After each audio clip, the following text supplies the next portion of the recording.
Hello hi नमस्कार, स्वागत है आप सभी का मैग्नेट ब्रेन्स के आईआईटी जेईई और नीट चैनल पे। जी हां, आज हम बात करने जा रहे हैं रोटेशनल मोशन की। एंड अगेन ये एक ऐसा टॉपिक है जहां पे लोगों को लगता है कि यार बहुत ज्यादा टफ है ये कॉन्सेप्ट रोटेशनल मोशन का, और भाई हाई तौबा मच जाएगी रोटेशनल मोशन आने में। तो भाई ऐसा कुछ भी नहीं है, ट्रस्ट मी, बड़ा सिंपल सा टॉपिक है। चलो इतना भी नहीं बोलूंगा, पर ठीक है, तुम्हें समझ आ जाएगा आसानी से। ठीक है, रोटेशनल मोशन को एक तरह से मान के चलो कि पूरे मैकेनिक्स में जो अभी तक तुमने पढ़ा है उसका एक तरह का एप्लीकेशन यहां पे लगने वाला है। ठीक है, तो यहां पे तुम्हारा ट्रांसलेशनल मोशन भी आ जाएगा और सर्कुलर मोशन भी आ जाएगा। तो तुम्हें वो सारे कॉन्सेप्ट्स पता है, अगर ट्रांसलेटरी मोशन के, सर्कुलर मोशन के अगर कॉन्सेप्ट्स तुम जानते हो, तो rotational is not a big deal for us. ठीक है, तो भाई बारी बारी से चीजों को एक्सप्लेन करते हुए चलूंगा। थोड़ा सा टाइम हो सकता है मैं यहां पे ज्यादा ले लूं, ज्यादा नंबर ऑफ लेक्चर्स ले लूं, क्योंकि एक इंपॉर्टेंट पार्ट है। क्वेश्चन आएगा ही आएगा, मतलब मैं नहीं बोलूंगा कि क्वेश्चन नहीं आ सकता। आराम से आप 2 या 3 क्वेश्चंस, इवन कभी कभी तो 4 क्वेश्चंस भी एक्सपेक्ट कर सकते हो from this particular topic rotational motion से। तो भाई हल्के में नहीं लेंगे इसको हम लोग, है ना, इंपॉर्टेंट है हमारे लिए रोटेशनल मोशन। ठीक है, चलिए भाई, तो मेरा नाम आशीष कपलेश, मैं पिछले 6 सालों से जेईई एस्पिरेंट्स को पढ़ा रहा हूं। मोर देन 50,000 स्टूडेंट्स को मैं पढ़ा चुका हूं। And now it's your turn बेटा। तो मेरी कभी बात इंपॉर्टेंट होगी, सो मार्क माय वर्ड्स। पहली इंपॉर्टेंट बात तो यही है कि जो मैं पढ़ा रहा हूं यहां पे उसके नोट्स जरूर बनाइए आप लोग। ठीक है, तो जो भी यहां पे चलता है बेटा उसके नोट्स जरूर बनाइए, अपने हाथों से लिखोगे तो लॉन्ग टर्म तक चीजें याद रहेंगी। सेकेंडली, डीपीपी सॉल्व कीजिए। जब भी आप कोई लेक्चर कंप्लीट करते हैं तो उसकी डीपीपी सॉल्व करना जरूरी है। तो डीपीपी आपको हमारे ऑफिशियल वेबसाइट www.magnetbrains.com पे मिल जाएगी, वहां पे जाइए, डीपीपी को डाउनलोड कीजिए, पीडीएफ फॉर्मेट में अवेलेबल है। ठीक है, तो बढ़िया सॉल्व करो उसको। वाइल सॉल्विंग द डीपीपी, अगर आपको लगता है कि कोई डाउट, समस्या, परेशानी आ रही है तो भाई उसका वीडियो सॉल्यूशन भी हम प्रोवाइड करा रहे हैं, तो वो वीडियो सॉल्यूशन भी आप देखिए, तो वो आपके लिए अगेन हेल्पफुल रहेगी बेटा। इसके बाद क्वेश्चंस की प्रैक्टिस करनी है। जितने ज्यादा क्वेश्चंस करोगे उतना ही बेनिफिट आपको मिलेगा, उतना ही फायदा आपको होने वाला है इससे। तो क्वेश्चंस की प्रैक्टिस करिए बेटा। फिजिक्स में तो तुम भी जानते हो कि एक बार थ्योरी पढ़ ली, कॉन्सेप्ट्स वगैरह पढ़ लिए, तो क्वेश्चन ही इंपॉर्टेंट होते हैं, क्योंकि क्वेश्चंस भी कभी कभार कॉन्सेप्ट सिखा देते हैं बेटा। हाँ, तो क्वेश्चंस को हल्के में नहीं लेना। ठीक है बेटा, क्वेश्चंस की प्रैक्टिस के बाद फिर आप आना प्रीवियस ईयर क्वेश्चंस पे, और प्रीवियस ईयर क्वेश्चंस आपको ये बताएंगे कि वो चैप्टर आपके लिए कितना इंपॉर्टेंट है, पिछले कुछ सालों में उस चैप्टर से रिलेटेड कितने सवाल आए, किस लेवल पे सवाल आए, ये सारा ज्ञान आपको प्रीवियस ईयर क्वेश्चन देंगे। तो आपकी किसी भी चैप्टर को लेके, किसी भी टॉपिक को लेके जो प्रिपरेशन होनी चाहिए वो कुछ इस प्रकार से, इस पैटर्न से होनी चाहिए। ऐसा नहीं कि हम मेहनत करे जा रहे हैं, गधों वाली मेहनत हमें नहीं करनी, हमें स्मार्ट वाली मेहनत करनी है।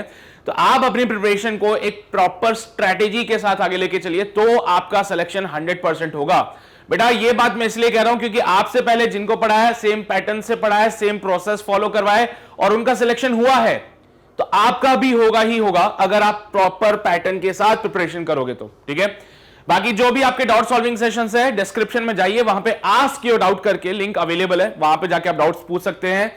आपके लिए गाइडेंस, आपके test papers, one shot revision, हर एक चीज हम आपको टाइम टू टाइम प्रोवाइड कराते रहेंगे। तो इसके लिए बिल्कुल भी चिंता मत करना कि मैग्नेट ब्रेन्स तुम्हारे साथ नहीं है, magnet brains is always with you बेटा। ठीक है, तो चलिए भाई शुरू करते हैं हमारी आज की कहानी। नोट्स बनाने हैं, पेन पेपर लेकर तैयार हो जाओ। Now let's talk about the rotational motion. तो बेटा रोटेशनल मोशन कभी कभार आपको किसी और नाम से भी देखने को मिल जाता है। कहीं कहीं पे किसी किताब में अगर देखोगे तो हो सकता है रोटेशनल मोशन की जगह वहां पे रिजिड बॉडी डायनामिक्स लिखा हो। तो कोई बात नहीं बेटा, चलने दो, है ना। बस ये रिजिड बॉडी होता क्या है ना। तो डायनामिक्स के बारे में तो तुम्हें पता ही है ना, काइनेमैटिक्स, डायनामिक्स। हाँ, तो यहां पे बेटा रिजिड बॉडी की बात करें तो रिजिड बॉडी क्या होती है सर? रिजिड बॉडी क्या है? तो कहते हैं साहब, रिजिड बॉडी एक ऐसी बॉडी है जिसके 2 पॉइंट्स के बीच का सेपरेशन कभी नहीं चेंज होता।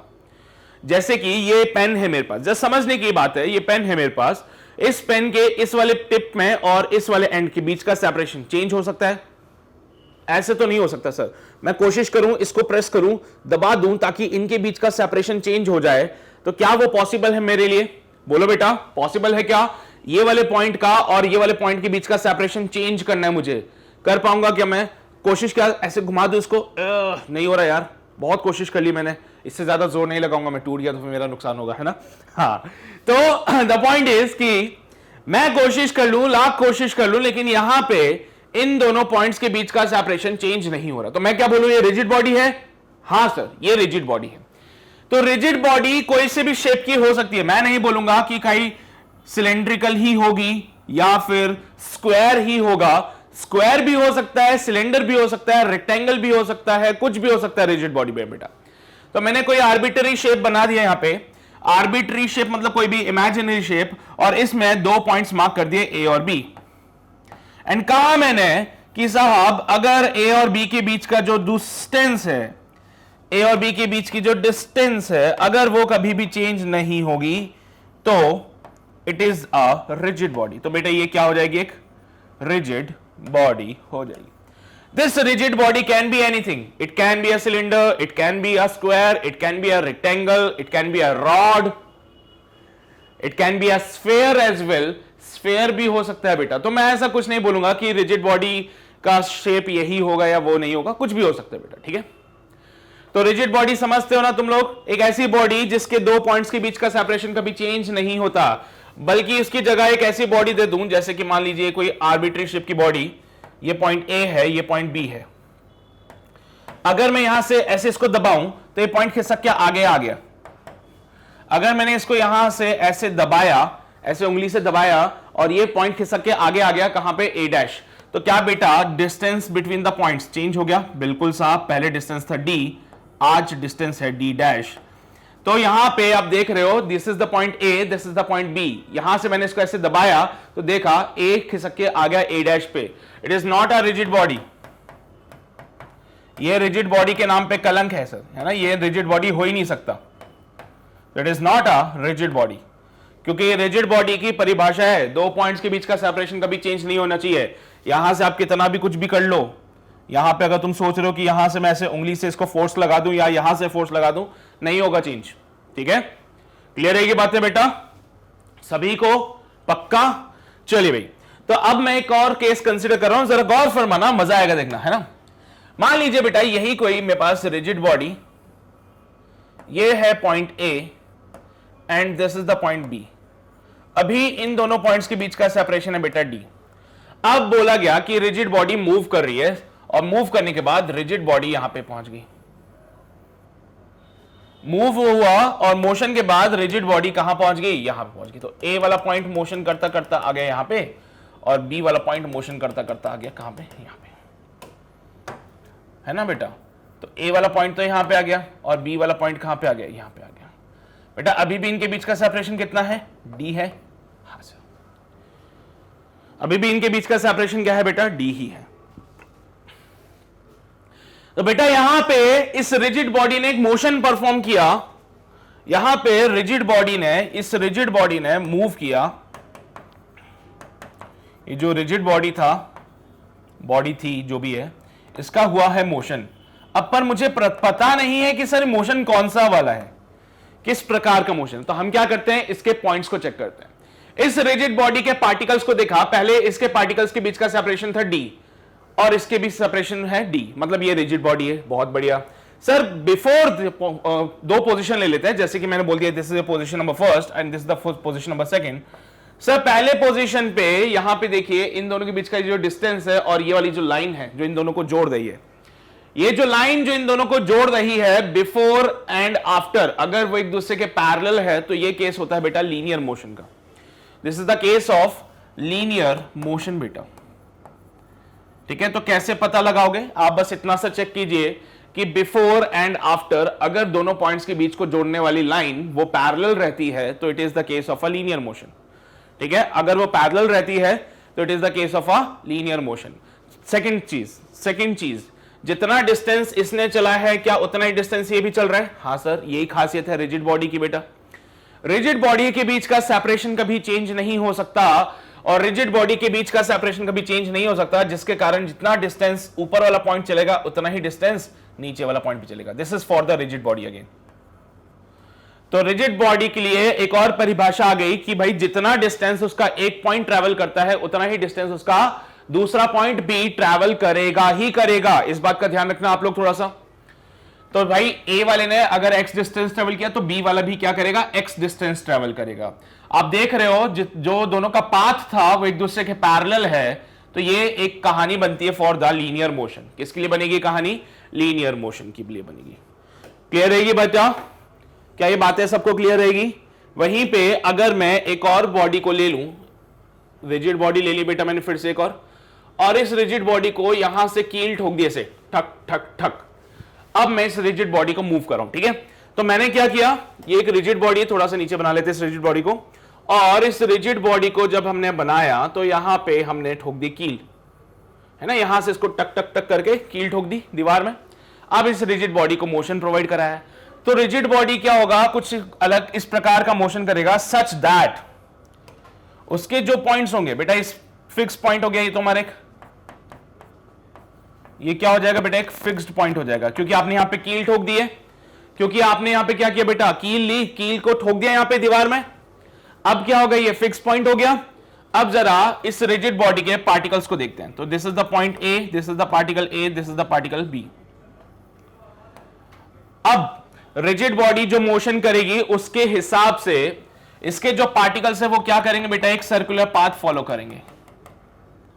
रिजिड बॉडी जो मोशन करेगी उसके हिसाब से इसके जो पार्टिकल्स है वो क्या करने वाले बेटा, उसके जो पार्टिकल्स है वो क्या करेंगे, they will move along a circular path, है ना, they will move along a circular path about this fix point.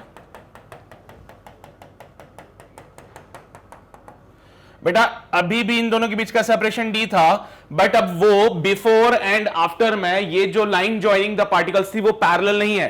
पहले यहां पे देखो लाइन ज्वाइनिंग द पार्टिकल्स ऐसे थी, कुछ समय के बाद लाइन ज्वाइनिंग द पार्टिकल्स ऐसे हो जाएगी बेटा।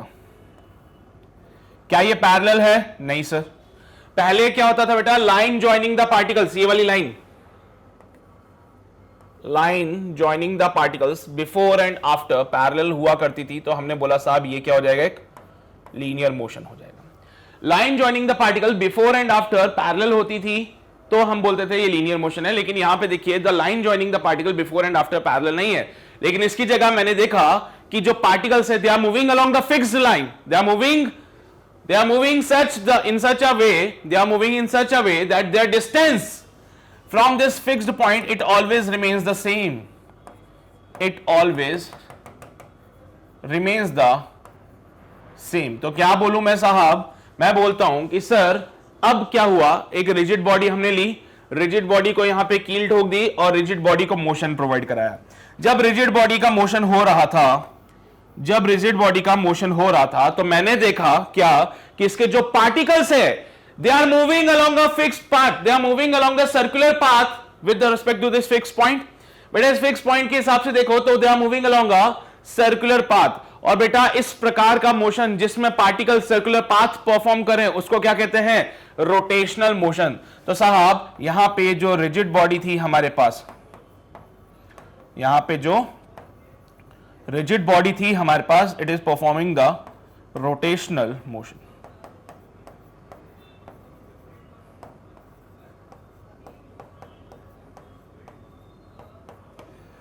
ठीक है, तो क्या बोलेंगे हम लोग, लीनियर मोशन में कैसा होता था सर कि दोनों पॉइंट्स को जोड़ने वाली जो लाइन है वो बिफोर एंड आफ्टर पैरेलल रहती थी, लेकिन यहां पे वो पैरेलल नहीं हो रही, तो फिर मैंने कुछ और चीज ऑब्जर्व करने की कोशिश करी, और जब कुछ और चीज मैंने ऑब्जर्व करी तो मैंने पाया कि यहां पे जो पार्टिकल है they are moving along the, they are moving in such a way that their distance from the fixed point remains the same.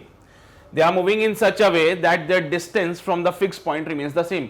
बेटा A का डिस्टेंस फिक्स पॉइंट से हमेशा सेम रहेगा, B का डिस्टेंस फिक्स पॉइंट से हमेशा same रहेगा, और ऐसे मोशन को कहते हैं बेटा रोटेशनल मोशन। तो ऐसे मोशन को क्या नाम दिया जाएगा, रोटेशनल मोशन।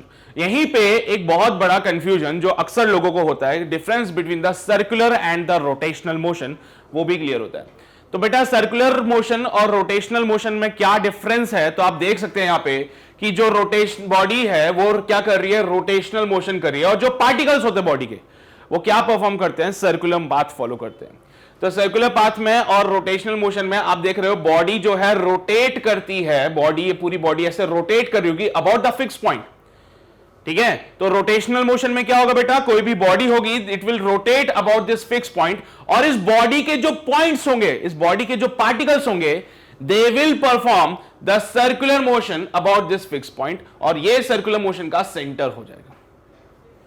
तो जो बॉडी का फिक्स पॉइंट था वो इन पार्टिकल्स का सेंटर कहलाएगा, इन पार्टिकल्स के लिए वो क्या कहलाएगा, सेंटर कहलाएगा।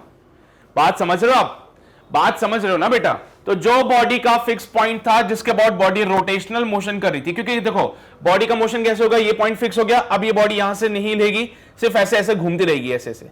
जैसे तुमने सुई घड़ी में देखा होगा, घड़ी में भी तो क्या होता है बेटा, किसी भी घड़ी को देखो तो ये एक पॉइंट होता है, ये कांटा होता है ना। तो ये कांटा क्या करता है बेटा, इस पॉइंट के अबाउट घूमता रहता है।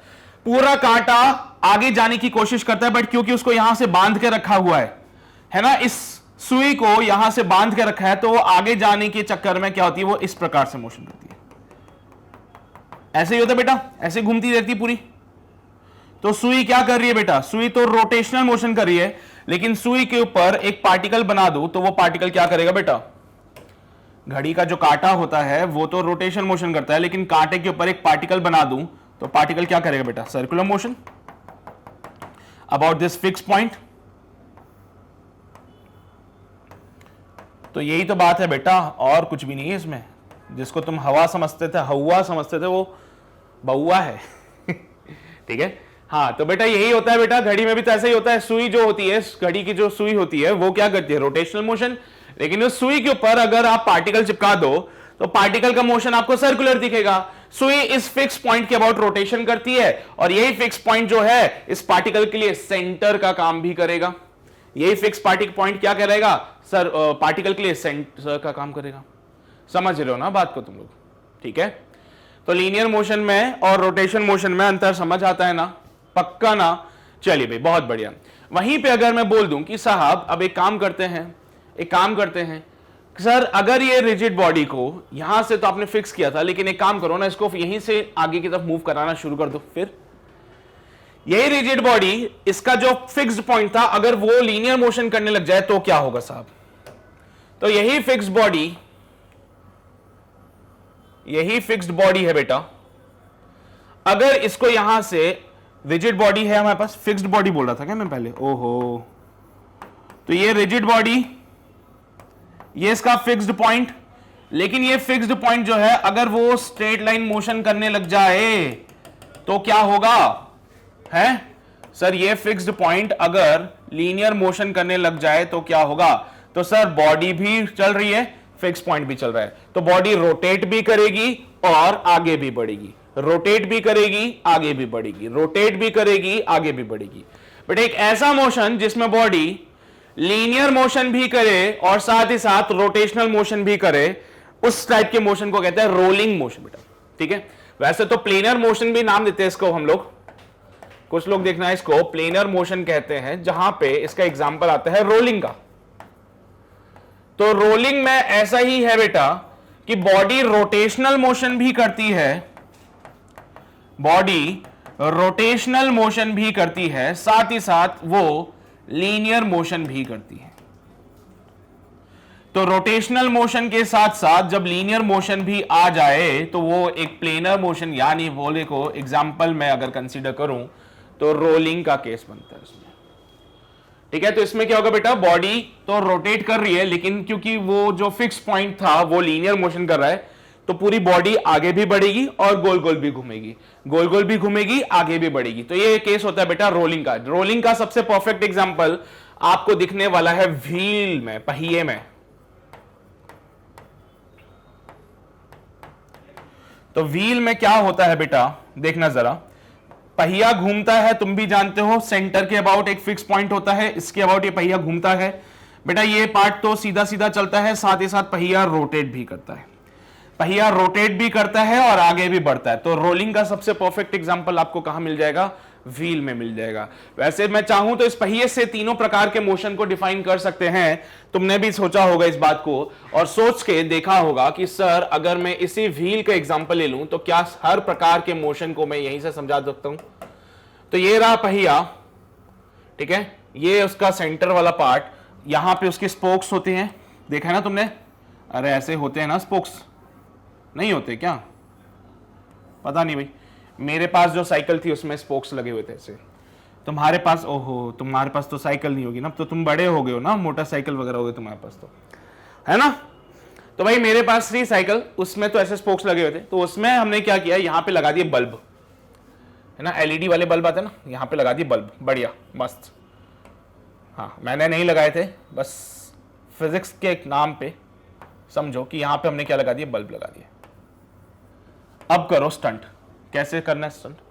सर ये सारे बल्ब है, पहिए पे लगा दिए हैं। अगर तुम साइकिल चलाते चलाते एकदम से ब्रेक लगाते हो तो तुमने देखा पहिया ऐसा का ऐसा ही जो का तो ही आगे चला जाता है, यानी कि इसको बोलते 1 2 3 4 5 6 7 8 9। तो बेटा अगर आप साइकिल को स्पीड में लेके जाते हो और ब्रेक लगाते हो तो तुमने देखा है पहिया तो रुक जाता है पर वो फिसलता हुआ आगे जाता है। सोचा है कभी ऐसे? बहुत स्पीड में आते हो, तुम्हें पता है सामने मिट्टी हो रही है थोड़ी थोड़ी सी, सर रेती है जमीन पे और साइकिल चला रहा हूं, स्टाइल भी मारना है ना, क्योंकि बगल में से कोई जा रही थी तो हीरो भी बनना है, तो स्पीड में गए और ब्रेक लगाई तो टायर घूमना नहीं, घूमता नहीं है लेकिन वो फिसलते जाता है, स्कीडिंग कहते हैं उसको हम लोग। ये भी तो बोलना होता है कि भाई स्किड मारी हमने, है ना। तो उस केस में क्या होता है बेटा, पहिया जो है जो का तो आगे बढ़ा जाता है और ये बल्ब जो है आप देख सकते हो वो आपको बिल्कुल ऐसा सीधा सीधा जाता हुआ दिखेगा।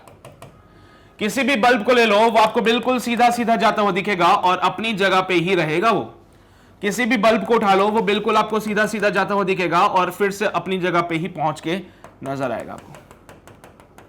हाँ तो मेरे बच्चे, इसी प्रकार के मोशन को हमने नाम दिया ट्रांसलेटरी मोशन। इसी प्रकार के मोशन को हम बोलते हैं ट्रांसलेटरी मोशन।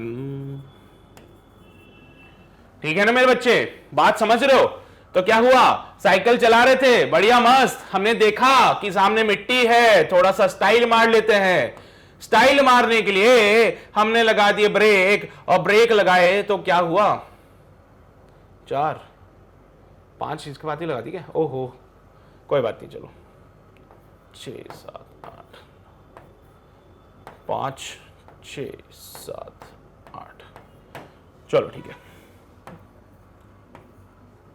7 8, ठीक है। तो क्या हुआ बेटा, ये हो गया हमारे पास ट्रांसलेटरी मोशन। ये क्या हो गया हमारे पास, ट्रांसलेटरी मोशन। फिर ट्रांसलेटरी में दिख रहा है तुम लोगों को किस टाइप का मोशन हो रहा है? क्या ये रिजिड बॉडी का केस था? जी बिल्कुल सर, रिजिड बॉडी ही है यहां पे, क्योंकि सेपरेशन बिटवीन द बल्ब्स, क्या बल्ब्स के बीच का सेपरेशन चेंज हुआ? नहीं हुआ। तो ये क्या एक रिजिड बॉडी का केस था? बिल्कुल साहब, ये एक रिजिड बॉडी का केस था। और यहां पे आप देख रहे हो हर एक पार्टिकल के बीच का जो सेपरेशन था वो सेम है, बिल्कुल पैरेलल है भाई वो बिल्कुल। यहां पे ये ऐसे है तो यहां पे भी ऐसे ही रहेगा, ये सेपरेशन ऐसे है तो ये सेपरेशन ऐसे ही रहेगा, यानी कि पैरेलल है एक दूसरे के। तो ये ट्रांसलेटरी मोशन हो गया बेटा। यहीं पे अगर अब तुम क्या करोगे, साइकिल को दोस्त को बोलोगे कि भैया पीछे से उसको उठा दे और तुम पैडल मारोगे तो तुम्हें क्या देखने को मिलेगा है? तुम अपने दोस्त को बोलो कि साइकिल को पीछे से उठा दे, मैं पैडल मारता हूं, तो तुम अपने दोस्त को बोलो साइकिल को पीछे से उठा दे और हम पैडल मारते हैं, तो तुम्हें क्या ये बल्ब गोल गोल घूमते हुए नजर आएंगे, सर्कुलर मोशन परफॉर्म करते हुए आएंगे? बिल्कुल। तो इस टाइप के मोशन को हम कहते हैं बेटा रोटेशनल मोशन। तुम्हें ये बल्ब सर्कल में घूमते हुए नजर आएंगे, तुम्हें यहां पे एक सर्कल दिखेगा और इस सर्कल को देख के तुम क्या कहोगे कि साहब ये है रोटेशनल मोशन। देख लो भाई, तुम्हें ये बल्ब यहां पे गोल गोल घूमते हुए नजर आएंगे और तुम्हें अलग अलग सर्कल्स नजर आने वाले यहां पे। ठीक है, मेरी भावनाओं को समझो, बल्ब को अलग अलग जगहों पे बनाओगे तो अलग अलग सर्कल आपको घूमते हुए नजर आएंगे। इसमें ये बल्ब को आगे पीछे करके लगाओगे तो आपको अलग अलग सर्कल्स नजर आएंगे, तो आप बोलोगे कि ये किसका मोशन हो गया? सर ये रोटेशनल मोशन हो गया, रोटेशनल मोशन। ठीक है, हाँ। और यही स्टंट करते करते अगर मम्मी या पापा ने देख लिया तो वो पीछे पड़ते तुम्हें मारने के लिए, तो तुम क्या करते हो, सारे स्टंट भूल जाते हो, साइकिल को नॉर्मल चलाते हो। जब तुम साइकिल को नॉर्मल चलाते हो तो उस टाइम पे तुम्हारे साइकिल का जो पहिया होता है वो गोल भी घूम रहा होता है और साथ ही साथ वो आगे भी जा रहा होता है। तो बेटा ऐसा जो मोशन है जिसमें कि पहिया गोल भी घूम रहा है और आगे भी जा रहा है, उसको कहते हैं रोलिंग मोशन। तो इस चैप्टर में इन्हीं 3 प्रकार के मोशंस पे चर्चा होगी। मोस्ट ऑफ द चर्चा इस पे होने वाली, क्योंकि यहां पे ये ऑलरेडी कवर करके रखे हुए हम लोग। ठीक है, यहां पे ट्रांसलेटरी मोशन को हम पहले ही पढ़ चुके हैं, तो मेन जो मुद्दा होगा it's all about the rotational motion और रोलिंग मोशन। ठीक है, तो यहां पे ये रहे हमारे साइकिल के वो बल्ब। अब तुम सोचोगे सर तार भी तो लगानी पड़ेगी फिर बल्ब लगाने के लिए। अरे आजकल एलईडी आती है यार, वो छोटी छोटी सी बैटरी से चल जाती है वो, है ना। हाँ सर बिल्कुल याद आ गया। तो इन मोशंस के बारे में तुम्हें ज्ञान है बहुत अच्छे से। तो आज जो मुद्दा होगा it's all about the rotational motion. एक इंट्रोडक्शन वाला पार्ट होगा बेटा, तो छोटी मोटी सी बातें होंगी रोटेशन मोशन के बारे में, कुछ टर्मिनोलॉजीज मैं आपको सिखा दूंगा, और फिर एक छोटा सा कॉन्सेप्ट जहां तक मुझे लग रहा है आज ही कवर हो गया, शुरू हो गया एटलीस्ट, तो फिर मजा ही आ जाएगा। ठीक है, तो चलिए भाई, अगर तुम्हें कुछ नोट करना है इसमें से तो नोट कर सकते हो। एक मिनट रुको। तो अगर तुम्हें कुछ नोट करना है तो नोट कर सकते हो। रिजिड बॉडी की परिभाषा और ये सारे पॉइंट्स मैंने यहां पे बना दिए हैं।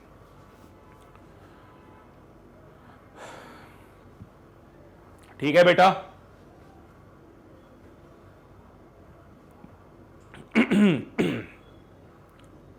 हो गया। चलिए बेटा, सो types of motion, translatory motion पता ही है हम लोगों को क्या होता है, अभी बना दिया था मैंने। रोटेशनल मोशन पता ही है, अभी हमने समझ लिया था। और ट्रांसलेशन प्लस रोटेशनल मोशन बोले तो रोलिंग की बात कर रहा है सर। ये बात किसकी कर रहा है बेटा, ये रोलिंग मोशन की बात हो रही है। तो चलो भाई बात करते हैं रोटेशनल मोशन की। तो रोटेशनल मोशन को कैसे डिफाइन करें कि भाई किसी भी रिजिड बॉडी का मोशन सच दैट उसके जो पार्टिकल्स है it will move along the circular path, तो वो क्या कहलाएगा, रोटेशन मोशन कहलाएगा। अगर मैं अर्थ की बात करूं बेटा तो लिख दो यहां पे motion of body such that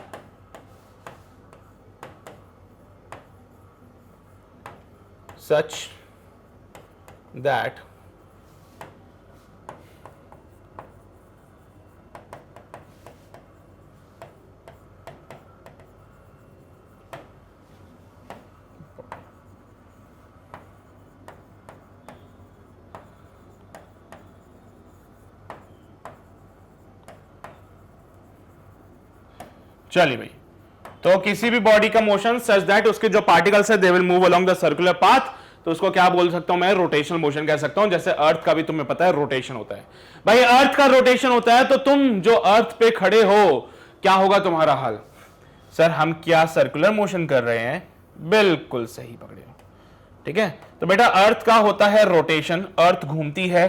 तुम मान लो यहां पे खड़े हो इधर बड़े से, है ना, राक्षस जैसे, तो तुम्हारा जो मोशन होगा that will be the circular motion. बेटा यहां इक्वेटर पे तुम्हारा दोस्त खड़ा है एक और बड़ा सा राक्षस जैसा, उसका भी जो मोशन होगा that will be again the circular path. और यहां पे तुम्हारा एक और दोस्त खड़ा होगा राक्षस जैसा, तो इसका भी जो मोशन है वो it will be a circular path. तो भाई साहब अर्थ के रोटेशन है, तो अर्थ का रोटेशन होता है, तो इस पर अगर तुम लोग खड़े हो तो तुम्हारा जो मोशन है that will be the circular path. ठीक है, तो तुम्हारे लिए जो मोशन है, क्योंकि तुम वो पार्टिकल बन गए जो उस बॉडी के ऊपर प्रेजेंट है, तुम वो पार्टिकल बन जाओगे बेटा जो उस बॉडी के ऊपर प्रेजेंट है, तो तुम्हारा जो मोशन होगा that will be the circular motion, और बॉडी का जो मोशन होगा that will be the rotational motion. बात समझ रहे हो ना तुम लोग, क्या है रोटेशनल मोशन। तो किसी भी बॉडी का मोशन इन सच अ वे कि उसके जो सारे पार्टिकल्स हैं वो क्या करेंगे बेटा, सर्कुलर पाथ फॉलो करेंगे। अभी इस परिभाषा को कंप्लीट करते हैं, और अधूरी परिभाषा को कंप्लीट कैसे करें। It is the motion of a body, it is the motion of a body about the fix point, है ना, ये किसी फिक्स पॉइंट की अबाउट ही होगी, such that the particles will move along a circular path, है ना, along a circular path, and जो fix point होगा उसको सेंटर कंसीडर करना। तो एक स्टेटमेंट बनाना पड़ेगा। चलो भाई सोचते हैं, पहले इतना तो नोट करो, फिर परिभाषा पे भी आते हैं इसकी। चलिए भाई बहुत बढ़िया, बहुत ही शानदार। तो बात तो समझ रहे हो ना तुम लोग कि किसी भी बॉडी का मोशन कुछ इस प्रकार से हो जाए कि उसके ऊपर जो पार्टिकल्स हैं that will move along the circular path, तो उसको क्या बोल सकता हूं मैं, रोटेशनल मोशन कह सकता हूं। अब आपने देखा होगा कि कोई भी बॉडी जब रोटेट करती है तो एक फिक्स पॉइंट के अबाउट रोटेट करती है। जैसे कि अर्थ की बात करूं तो अर्थ भी इस लाइन के अबाउट रोटेट कर रही है, क्या ये फिक्स पॉइंट है जिसके अबाउट रोटेट कर रही है, हां साहब। क्या कोई पार्टिकल जो सर्कुलर पाथ कर रहा है क्या वो इसको सेंटर मानते हुए सर्कुलर पाथ फॉलो करेगा, हां सर। क्या ये वाला जो पॉइंट पार्टिकल था इस बॉडी के ऊपर वो सर्कुलर पाथ फॉलो करेगा, लेकिन इस सेंटर के अबाउट करेगा? सही कहा सर। तो भाई साहब एक ऐसी लाइन जो इन सारे सेंटर्स को जोड़ती हुई जाती है, that is called as the axis of rotation. क्या बोलूं मैं साहब? साहब एक ऐसी लाइन जो कि इस फिक्स्ड पॉइंट से पास होती है और इन सारे सेंटर्स को जोड़ते हुए जाती है, उसको एक्सिस ऑफ रोटेशन कहते हैं। और बेटा कोई भी बॉडी जब रोटेट करती है तो उस एक्सिस के अबाउट ही करती है। यहां पे हमारे लिए एक्सिस ऑफ रोटेशन ये है साहब, हमारे लिए एक्सिस ऑफ रोटेशन यहां पे ये है, क्योंकि अर्थ का जो भी रोटेशन हो रहा है अबाउट दिस पॉइंट हो रहा है और सबके सेंटर इसी एक्सिस पे लाई करेंगे, सबके सेंटर इसी एक्सिस पे लाई करेंगे। तो इस बात का थोड़ा सा आप लोग ध्यान रखिएगा। तो बेटा तो यहां पे अब चर्चा करते हैं हम लोग रोटेशनल मोशन के भी टाइप्स की। तो बेटा रोटेशनल मोशन के जो टाइप होते हैं उसमें पहला आता है जिसमें फिक्स्ड एक्सिस होती है। एक ऐसा रोटेशन जिसमें एक्सिस फिक्स है, जैसे कि आप यहां पे देख सकते हैं अर्थ का रोटेशन हो रहा है। क्या ये एक्सिस फिक्स है? बिल्कुल साहब, एकदम फिक्स्ड है। ये एक्सिस यहां पे फिक्स है। तो ऐसा रोटेशन जिसमें एक्सिस ऑफ रोटेशन फिक्स्ड हो जाए, अर्थ का जो रोटेशन हो रहा है वो इसमें आता है। सेकंड होता है rotation about an axis in translation. एक ऐसा रोटेशनल मोशन जिसमें एक्सिस जो है वो ट्रांसलेटरी मोशन कर रही है। यानी कि देखो हमारे घर पे जो पंखा होता है, तुमने देखा होगा, वो पंखा इस प्रकार का होता है। कुछ देखा है तुम लोगों ने? हमारे घरों पे जो पंखा होता है वो कुछ ऐसा होता है। ये ऊपर से रॉड लगी होती है उस पे, ये ऐसे ऐसे यहां पे वो गोला होता है बीच वाला, और ये उसके पंख होते हैं। बेटा जब ये पंखा रोटेट करता है तो उसकी एक्सिस होती है, क्योंकि पंखा आपने देखा होगा कुछ इस प्रकार से रोटेट करता है। तो जब ऊपर देखो तो पंखा ऐसे रोटेट कर रहा होगा और एक ऐसे एक्सिस जा रही होगी, और इसी एक्सिस के अबाउट वो पंखा ऐसे रोटेट करता रहता है। तो आपने देखा बेटा कि जो इसकी एक्सिस होती है वो यहां से पास होती है। This is the axis of rotation, this is the axis of rotation. बेटा फिक्स्ड है ये एक्सिस फिक्स्ड है। तो ऐसे जो होते हैं इनको बोलते हैं रोटेशन अबाउट फिक्स्ड एक्सिस। और एग्जांपल इन्हें, तुम्हारे घर का दरवाजा, जब तुम अपने घर का दरवाजा खोलते हो तो यहां पे कुंडी लगी होती है और वो दरवाजा इसी एक्सिस के अबाउट रोटेट करता है, इधर या फिर इधर की तरफ। बोलो, तुम्हारे घर पे जो दरवाजा है वो क्या करता है? रोटेट करता है अबाउट दिस एक्सिस। हाँ, क्या दरवाजा भी रोटेशनल मोशन करता है? बिल्कुल करता है, क्योंकि उस दरवाजे के किसी भी पार्टिकल को ले लो तो आपको पता चलेगा कि वो पार्टिकल बेसिकली एक सर्कुलर पाथ फॉलो कर रहा होगा। उस दरवाजे के किसी भी पार्टिकल को ले लो, then you will come to know कि वो पार्टिकल क्या असल में क्या कर रहा होगा, एक सर्कुलर पाथ फॉलो कर रहा होगा। ठीक है, तो बेटा ये जो है it is also the rotation about the fixed axis. ये जो केस है it is also the case of a rotation about the fixed axis. अच्छा ठीक है, तो सर ट्रांसलेटरी एक्सिस जो है ट्रांसलेशन करे मतलब, अरे रोलिंग में देखा आपने, ये होता है फिक्स्ड पॉइंट। यानी कि कोई भी व्हील है तो व्हील का जो एक्सिस ऑफ रोटेशन है क्या वो यहीं से पास होने वाला है? व्हील का जो एक्सिस ऑफ रोटेशन है वो यही होगा बेटा। तो ये रहा एक्सिस ऑफ रोटेशन, व्हील इसके चारों तरफ ऐसे घूम रहा है। अरे बोलो, क्या यही इसका एक्सिस ऑफ रोटेशन है और व्हील ऐसे ऐसे घूम रहा है? हां सर, लेकिन ये एक्सिस ऑफ रोटेशन अगर ट्रांसलेशन भी करने लग जाए तो, यानी कि व्हील तो ऐसे घूम रहा है और एक्सिस ऑफ रोटेशन आगे जा रहा है, व्हील ऐसे घूम रहा है, एक्सिस ऑफ रोटेशन आगे जा रहा है, तो क्या ये रोलिंग का केस नहीं हो सकता क्या साहब? हो सकता है। फिर एक आता है बेटा rotation about an axis in rotation. भाई एक्सिस के अबाउट बॉडी रोटेट करे और एक्सिस भी रोटेट करे, तो इसका परफेक्ट एग्जांपल होता है टेबल फैन का। ऐसा मुझे लगा कि देखो भाई तुमने देखा होगा टेबल फैन। टेबल फैन में क्या होता है सर? ये पंखा जो है ये तो रोटेट करता ही करता है। टेबल फैन में ये जो पंखा होता है ये क्या रोटेट करता है? सो दिस इज द एक्सिस जिसके अबाउट वो रोटेशन कर रहा है। ये पंखा जो है इस एक्सिस के अबाउट रोटेशन कर रहा है। अब टेबल फैन में तुमने एक फीचर देखा होगा कि ये जो पूरा व्हील इसका वो होता है, बेस होता है, वो भी रोटेट करता है। यानी पंखा तो ऐसे घूमता है टेबल फैन का, लेकिन ये इधर जाता है फिर इधर जाता है। तो ये जो एक्सिस है ये क्या कर रही है, रोटेशन मोशन, और वो पंखा इस एक्सिस के अबाउट घूम रहा है। तो एक ऐसा मोशन जिसमें रोटेशन हो रहा है अबाउट एन एक्सिस, जो कि खुद रोटेट कर रही है। तो ये रही, देखो पंखा ऐसे घूमता है टेबल फैन का, हां सर ऐसे घूमता है, ये एक्सिस जा रही, लेकिन यही पंखा घूमते घूमते इधर भी जाता है फिर इधर भी जाता है। समझो, तो जो एक्सिस है it is performing a rotational motion, और पंखा तो घूम ही रहा है। समझ रहे हो ना बात को? हां, लेकिन चिंता मत करो, हमारे सिलेबस में हम अपनी पढ़ाई को सीमित करते हैं बिल्कुल यहां तक, फिक्स्ड एक्सिस वाले केस तक, और यहां तक जहां पे रोलिंग आ सकता है। ये हम इस पे ज्यादा चर्चा नहीं करते। बस तुम्हें ज्ञान की बात पता होनी चाहिए, है ना? ये बस एक्स्ट्रा ज्ञान के लिए। बाकी अपनी जो पढ़ाई होगी वो लिमिटेड होगी अबाउट द फिक्स्ड एक्सिस के, और अबाउट एन एक्सिस जो कि ट्रांसलेशन कर रही होगी उस पे। ठीक है, चलिए तो एक काम करो बेटा, कुछ नोट करना है इसमें से तो नोट करो जल्दी से, फिर हम आगे बढ़ते हैं और इनके बारे में बारी बारी से डिटेल में स्टडी करेंगे।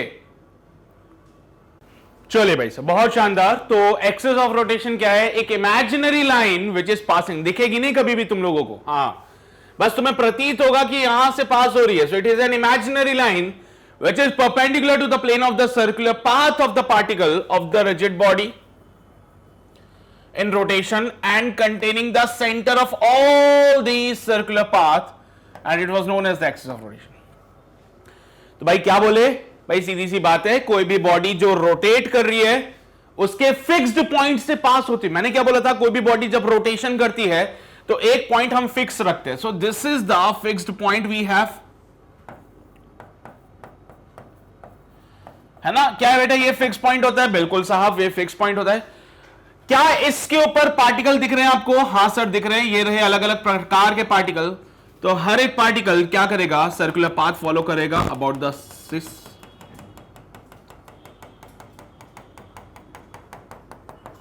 तो क्या बोले, इस साइकिल के टायर पे जो पार्टिकल है it will perform a circular path, और ये फिक्स पॉइंट पे इसका क्या आता है बेटा, सेंटर आता है। इस फिक्स पॉइंट पे इसका क्या आता है, सेंटर आता है। तो कोई भी बॉडी रोटेट करती है about the fix point such that उसके particle will move along the circular path having the centre at that fix point.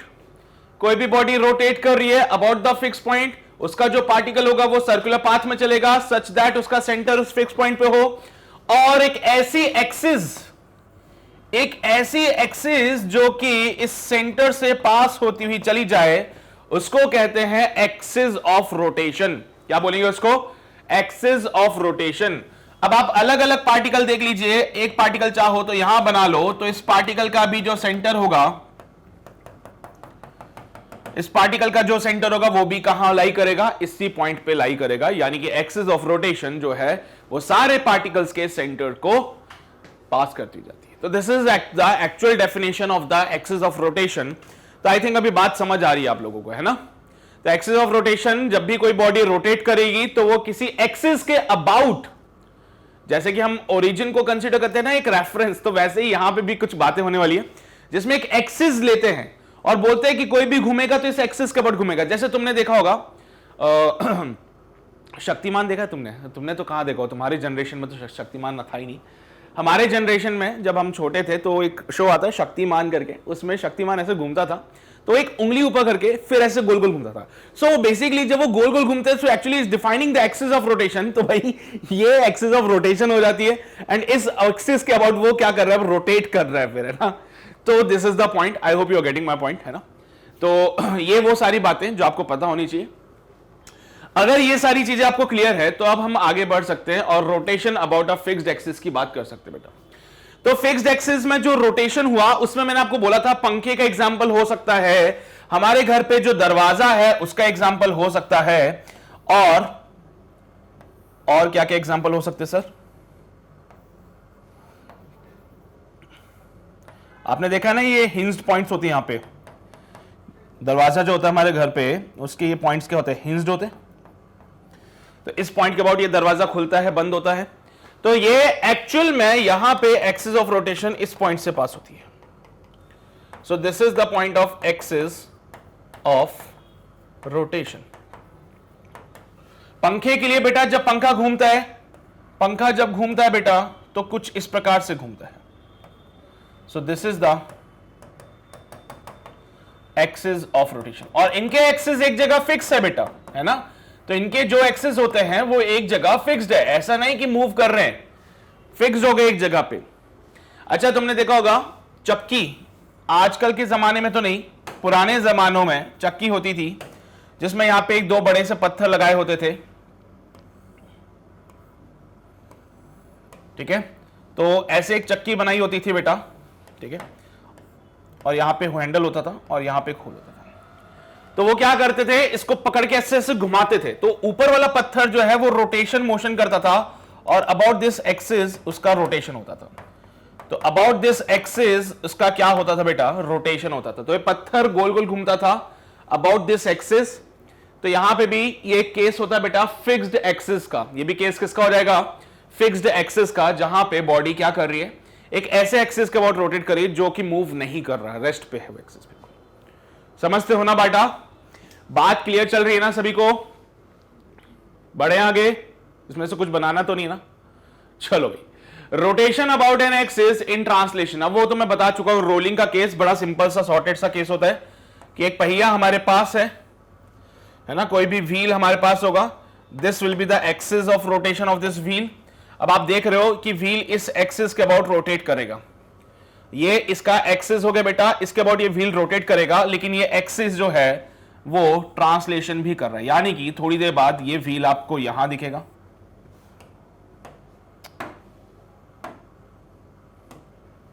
थोड़ी देर बाद ये व्हील आपको यहां दिखेगा, ये एक्सिस आपको यहां दिखेगी और ये इसमें।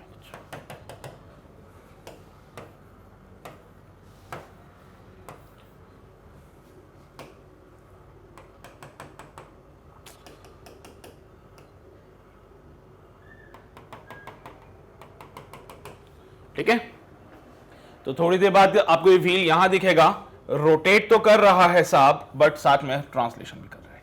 रोटेशन क्या कैसे पता लगा है, तो ये पॉइंट ए है, कुछ समय के बाद ये पॉइंट ए आपको हो सकता है यहां पे दिख जाए, लेकिन ठीक है, ये बॉडी रोटेट कर रही है जिसकी वजह से पॉइंट ए नीचे की तरफ आ गया और साथ ही साथ ट्रांसलेशन कर रही है। अच्छा, ट्रांसलेशन का कैसे बताया, देखो बेटा एक्सिस पैरेलली मूव कर रही है, बिल्कुल, है ना। हाँ, ये सही बोले सर,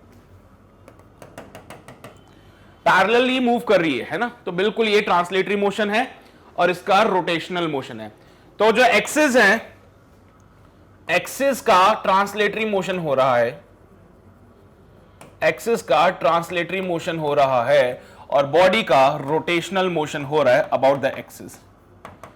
तो बॉडी का rotation about the axis such that वो एक्सिस क्या कर रही है, ट्रांसलेटरी मोशन कर रही है। तो बेटा ये किसका केस हो जाएगा हमारे पास, rotation about an axis in translation का केस हो जाएगा, रोटेशन अबाउट एन एक्सिस जो कि ट्रांसलेशन में। चलिए मेरे बच्चे, तो यहां तक की कहानी हमें बढ़िया तरीके से समझ आ रही होगी,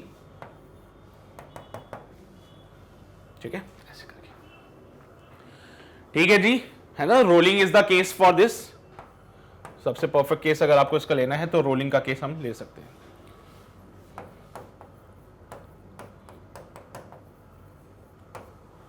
डन, क्लियर है ये बातें। चलो, इसके बाद अगला केस जो आता है बेटा, जिसमें हमने बोला rotation about an axis in rotation. तो इसके लिए मैंने आपको टेबल फैन का एग्जांपल दिया था, जिसमें इसका जो पंखा होता है, पंखा रोटेट करता है about this axis, this is the axis, इसके अबाउट ये पंखा क्या करता है बेटा, रोटेशन मोशन करता है। तो पंखा जो है एक्सिस के अबाउट रोटेट करेगा, लेकिन तुम जानते हो ये ऐसे भी मूव करेगा, तो एक्सिस भी यहां पे क्या करेगी, रोटेट करेगी फिर, है ना, क्योंकि एक बारी के लिए यहां आएगा फिर वो पीछे की तरफ जाएगा। तो ये एक्सिस जो है, मान लो अभी पंखा इधर है, तो पंखा ऐसे गोल गोल घूमेगा, हाँ, पंखा तो रोटेट कर रहा है, एक्सिस यहां पे, थोड़ी देर बाद एक्सिस घूमते घूमते घूमते घूमते घूमते घूमते घूमते यहां आ जाएगी, फिर एक्सिस घूमते घूमते घूमते घूमते घूमते कहां आएगी, यहां पे आएगी। एक्सिस रोटेट कर रही है, साथ ही साथ पंखा भी रोटेट कर रहा है। तो rotational motion about the axis जो खुद रोटेट कर रही है, ये वाली बात होती है फिर, है ना। तो इसका थोड़ा सा आप लोग ध्यान रखिएगा, बट ये अपने सिलेबस में नहीं है तो इस पर ज्यादा परेशान भी मत होना, बस कोई पूछ ले तो उसको बताने के लिए जवाब होना चाहिए अपने पास, ठीक है। चलिए भाई, तो बेटा किसी भी मोशन की अगर हम बात करें तो सबसे पहले हम उसके काइनेमेटिक्स को ही समझते हैं। तो रोटेशनल मोशन के भी काइनेमेटिक्स को हम समझेंगे यहां पे और देखेंगे कि अगर सवाल आ जाए तो हम कैसे सॉल्व करें। देखो काइनेमेटिक्स के पैरामीटर्स, देखो यहां पे हम जो पढ़ते हैं काइनेमेटिक्स में, it's all about the parameter, ठीक है। तो काइनेमेटिक्स में जो भी स्टडी होती है, it's all about the parameters of the motion. तो भाई मोशन के जो पैरामीटर्स है उनके बारे में स्टडी करेंगे, जैसे कि यहां पे बात होगी डिस्टेंस, डिस्प्लेसमेंट की, यहां पे बात होगी स्पीड, वेलोसिटी की, यहां पे बात होगी एक्सेलरेशन की। तो भाई लीनियर मोशन में ये सारी चीजें तो हम इजीली डिफाइन कर देते थे, पर रोटेशन में कैसे करें। तो आपको क्या कहा था कि रोटेशन में अगर चीजें डिफाइन करनी है तो जो भी बातें होंगी वो एंगल के फॉर्मेट में होगी। जैसा सर्कुलर में होता था, जो भी मोशन डिफाइन करते थे वो एंगुलर फॉर्मेट में था, तो जब यहां पे रोटेशन हो रहा है तो रोटेशन में भी तो बेटा एंगुलर फॉर्मेट में ही होगी चीजें। तो जब भी कोई बॉडी रोटेट करती है तो हम क्या करते हैं, उसकी स्टडी करते हैं। हमने बोला साहब मान लो ये कोई बॉडी है, ये इसका एक्सिस ऑफ रोटेशन हो जाएगा, और जब ये बॉडी रोटेट करी तो क्या होगा, कुछ एंगल घूमी होगी, है ना। जब ये बॉडी रोटेट करी तो कुछ एंगल इसने रोटेट किया होगा। तो यहां पे हम डिफाइन करते हैं बेटा डिस्प्लेसमेंट नहीं बल्कि एंगुलर डिस्प्लेसमेंट, क्योंकि जब बॉडी यहां पे मोशन कर रही है तो वो एंगल के फॉर्मेट में रोटेट कर रही है। समझ लो बेटा, जैसे कि मैंने बोला पहले पार्टिकल बॉडी यहां थी, अभी घूम के इसका रोटेशन हुआ सच दैट ये पार्टिकल ए घूम के कहां आ गया, यहां पे आ गया। बॉडी ने रोटेशन किया, रोटेशन करने की वजह से ये ए वाला पार्टिकल घूम के इनिशियली यहां पे था, फाइनली यहां पे आ गया। तो इस दौरान इन्होंने कुछ एंगल घुमा होगा और इसको कहते हैं एंगुलर डिस्प्लेसमेंट। ये सारी बातें मैं आपको सर्कुलर मोशन में बता चुका हूं क्या कहानी होती है एंगुलर डिस्प्लेसमेंट की, बस तुम्हें थोड़ा सा फील दिला दूं कि हाँ यार ये सारी बातें रोटेशन में भी करनी है। तो सर्कुलर मोशन पढ़ाने का मकसद ही यही था कि आपको ये सारी चीजें समझ आ सके, ठीक है। तो सर्कुलर मोशन पढ़ाने के बाद अब हमने ये सारी बातें समझ ली है कि भाई यहां पे भी क्या होगा, जैसे पूरी बॉडी रोटेट करेगी तो इस पे एक पार्टिकल ले लीजिए, तो पार्टिकल क्या करेगा, यहां से यहां जाएगा। जब वो पार्टिकल यहां से यहां आया तो मुझे समझ आया कि बॉडी भी कितना रोटेट हुई होगी। तो सर ड्यूरिंग दिस मोशन इसने सेंटर पे एंगल सबटेंड किया थीटा, तो इसी से मैं समझ रहा हूं कि बॉडी भी कितना रोटेट हुई होगी, एंगल थीटा। भाई जितना बॉडी रोटेट करेगी उतना ही तो पार्टिकल यहां पे सेंटर पे एंगल बनाएगा, खुद ही सोचो ना। जितना बॉडी रोटेट होगी उतना ही तो पार्टिकल सेंटर पे क्या करेगा, सेंटर पे एंगल सबटेंड करेगा। तो बॉडी अगर थीटा एंगल रोटेट हुई तो पार्टिकल भी कितना एंगल सबटेंड कर रहा है, थीटा एंगल सबटेंड कर रहा है सेंटर पे। तो theta will be the angular displacement. Second term आती है ओमेगा की, जिसको की कहते हो आप D theta by D T, या फिर आप जिसको लिखते हो delta theta by delta T. अब वो डिपेंड करता है कि आप किसकी बात कर रहे हो। अगर आप इसकी बात करोगे so it is actually omega instantaneous. अगर आप इसकी बात करोगे तो इसको कहते हैं ओमेगा एवरेज। ओमेगा जो होता है बेसिकली वो होता है एंगुलर वेलोसिटी, एंगुलर वेलोसिटी। तो यहां पे वेलोसिटी ना बोल के हम डिफाइन करते हैं एंगुलर वेलोसिटी को। तुमने देखा होगा कि पार्टिकल जब यहां से यहां जा रहा है तो कुछ पर्टिकुलर एंगल को कवर कर रहा है कोई स्पेसिफिक टाइम में। अगर पार्टिकल इनिशियल से फाइनल तक जा रहा है तो वो थीटा एंगल कवर कर रहा है इन टाइम टी, तो ओमेगा को लिखते हैं थीटा अपॉन टी।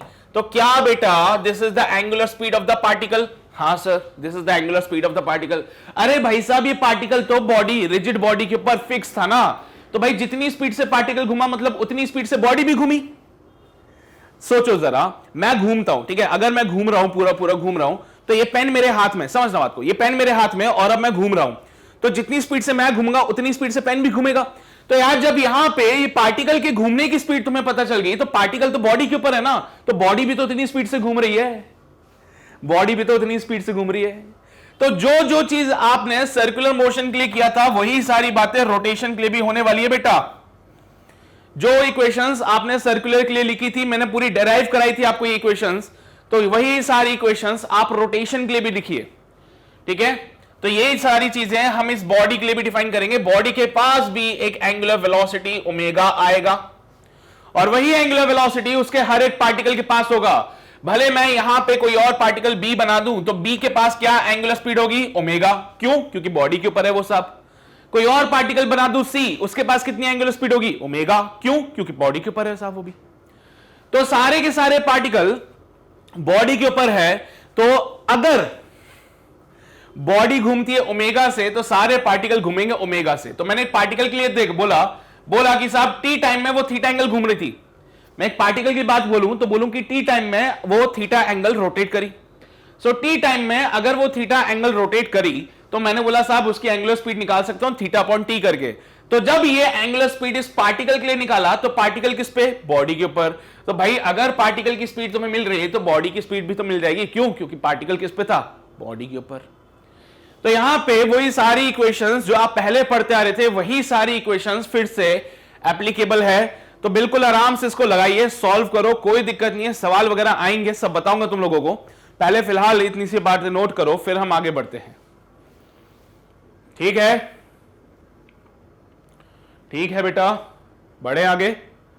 अच्छा ठीक है भाई, तो आगे बढ़ते हैं। Now let's talk about the moment of inertia. अच्छा, मैं तुमसे अगर पूछूं कि इनर्शिया क्या होता है, अगर मैं तुमसे पूछूं इनर्शिया के बारे में, तो तुम भी मुझे बता सकते हो कि it is the property of a body by virtue of which it opposes any change. किसी भी बॉडी की एक प्रॉपर्टी होती है जिसकी वजह से वो क्या करता है, अपोज करता है किसी भी चेंज को। Body by virtue of which it opposes any change in its state of rest or of motion.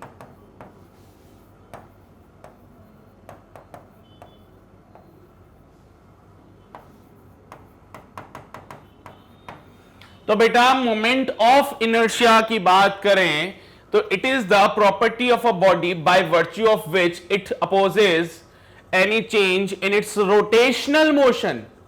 हां साहब, मोमेंट ऑफ इनर्शिया किसी बॉडी का बताता है कि वो कितना रेजिस्ट कर सकता है उसके रोटेशनल चेंज को, रोटेशनल मोशन के स्टेट को। कोई बॉडी है जिसको रोटेट कराना बड़ा हार्ड लग रहा है तो उसका इनर्शिया ज्यादा। कोई बॉडी है जिसका रोटेशन रोकना बहुत टफ है, यानी कि वो उसका इनर्शिया ज्यादा है। कोई बॉडी जिसका रोटेशन बहुत इजीली शुरू हो गया उसका इनर्शिया कम है। मोमेंट ऑफ इनर्शिया की बात कर रहा हूं मैं। कोई बॉडी जो तुम्हारी तरफ रोल करती हुई आ रही है उसको तुमने रोक लिया तो क्या बोलोगे, भाई इसका इनर्शिया इसको तुमने से रोक लिया। तो जहां पे पहले तुम इनर्शिया की बात करते थे तो मोशन को और स्टेट को अपोज करने की बात होती है। ठीक है, मोशन को और रेस्ट को अपोज करने की बात होती थी। तो जब मैं बोलूं मोमेंट ऑफ इनर्शिया तो यहां पे वही सारी बातें होंगी, लेकिन किसके लिए, रोटेशन के लिए।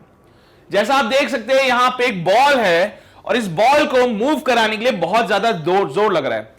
तो मैं बोल सकता हूं कि इस बॉल का जो मोमेंट ऑफ इनर्शिया होगा, इस बॉल का जो मोमेंट ऑफ इनर्शिया होगा वो ज्यादा हो जाएगा।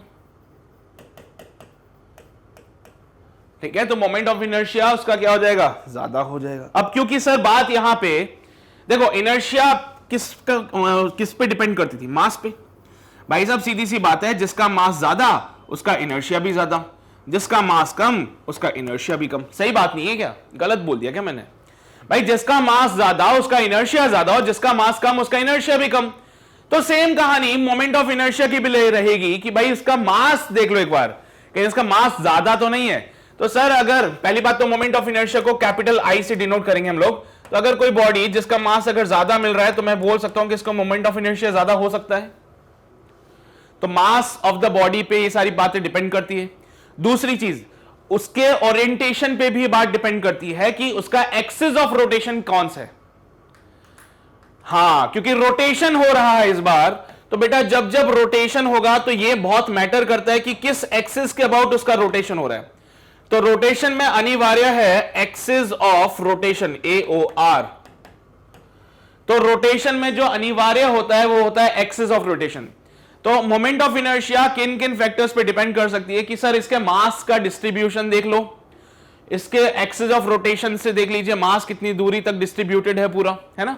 तो इन सारे फैक्टर्स पे यहां पे मोमेंट ऑफ इनर्शिया डिपेंड करने वाला है। इनर्शिया को किसी और चीज से मतलब नहीं होता था, सिर्फ मास से होता था, लेकिन मोमेंट ऑफ इनर्शिया क्योंकि रोटेशन से रिलेटेड है और रोटेशन में एक्सिस ऑफ रोटेशन भी आती है, तो उसको एक्सिस ऑफ रोटेशन से भी फर्क पड़ता है। जैसे कि हो सकता है यहां पे एक सिलेंडर मैंने लिया, ध्यान से सुनना बेटा, इस सिलेंडर में अगर एक्सिस ऑफ रोटेशन ये ले लिया तो मोमेंट ऑफ इनर्शिया चेंज हो जाएगा। इसी सिलेंडर में अगर मैंने एक्सिस ऑफ रोटेशन बेटा ये ले लिया तो मोमेंट ऑफ इनर्शिया चेंज हो जाएगा। समझ लो ना बात को। तो मैंने एक्सिस ऑफ रोटेशन को बदल दिया तो भी मोमेंट ऑफ इनर्शिया बदल जाएगा यहां पे, क्योंकि रोटेशन है, इंपॉर्टेंट है एक्सिस ऑफ रोटेशन। आगे पढ़ोगे तुम लोग कि मोमेंट ऑफ इनर्शिया कैसे फाइंड करते हैं, तो मैं तब उसमें तरीका पूरा बताऊंगा तुम लोगों को कि क्या प्रोसेस होता है, कुछ थ्योरम्स लगती है उसके बेसिस पर हम चीजें डिफाइन करते हैं। बट बात आई थिंक आपको क्लियर हो रही है कि यहां पे moment of inertia axis of rotation पे भी डिपेंड करती है, साथ ही साथ मास, क्या मास कैसा डिस्ट्रीब्यूटेड है। इसमें आप देखेंगे तो जो मास डिस्ट्रीब्यूटेड है उसका डिस्टेंस यहां से मैंने बोल दिया r1 है। यहां पे देखोगे तो मास का जो डिस्ट्रीब्यूशन है वो इधर की तरफ हो रहा है r2 की तरफ। तो मास का कैसा डिस्ट्रीब्यूशन हो रहा है along with the axis of rotation, इन पे भी सारी बातें डिपेंड कर रही है। तो अल्टीमेटली मैंने उसको बोल दिया कि मास पे भी डिपेंड कर रही है पूरी पिक्चर। तो मास पे साथ ही साथ उसका distribution from the axis of rotation कैसा है, इन सारे फैक्टर्स पे सारी बातें डिफाइंड होती है बेटा, ठीक है। तो मोमेंट ऑफ इनर्शिया निकालते कैसे, वो सारी बातें मैं आपको बाद में बताऊंगा, लेकिन एक बार एक एनालॉजी समझिए। यहां पे एनालॉजी क्या कहती है, बड़े सिंपल सी बात है, ध्यान से देखना बेटा। लीनियर वर्सेस रोटेशन की बात करता हूं मैं ना, सिंपलेस्ट फॉर्मेट में चीजें बता दूंगा, पता चल जाएगी तुम्हें, ज्यादा सोचने की जरूरत नहीं पड़ेगी। लीनियर वर्सेस रोटेशन, जहां जहां लीनियर मोशन का आपका डिस्प्लेसमेंट आता था वहां वहां पे रोटेशन का एंगुलर डिस्प्लेसमेंट आएगा। जहां जहां लीनियर का आपकी वेलोसिटी आती थी यहां पे एंगुलर वेलोसिटी आएगी। जहां जहां लीनियर का एक्सेलरेशन आता है वहां वहां एंगुलर एक्सेलरेशन आता है। जहां जहां लीनियर का टाइम आता है वहां वहां इसका भी टाइम आता है। जहां जहां लीनियर का हो गया वेलोसिटी, डिस्प्लेसमेंट, एक्सेलरेशन, और क्या बचा सर, और क्या बचा हुआ है, हां सर, जहां जहां लीनियर का मास आएगा वहां वहां इसका मोमेंट ऑफ इनर्शिया आएगा। ये डिफरेंस समझते हुए चलना, लीनियर में जो काम एक्सेलरेशन कर रहा था यहां पे एंगुलर एक्सेलरेशन करेगा, लीनियर में जो काम वेलोसिटी कर रहा था वो काम यहां पे एंगुलर वेलोसिटी करेगा, लीनियर में जो काम डिस्प्लेसमेंट कर रहा था वो काम यहां पे एंगुलर डिस्प्लेसमेंट करेगा, लीनियर में जो काम टाइम कर रहा था वो काम रोटेशन में भी टाइम ही करेगा, लीनियर में जो काम मास कर रहा था वो काम यहां पे मोमेंट ऑफ इनर्शिया करेगा, लीनियर में जो काम फोर्स कर रहा था वो काम यहां पे टॉर्क करेगा। अभी पढ़ोगे टॉर्क के बारे में तुम लोग। तो बेटा ये एक डिफरेंस है। तो जहां जहां मतलब सारी इक्वेशंस आपकी वही लगनी है लीनियर वाली, बस उनकी जगह इनका रिप्लेसमेंट कर देना।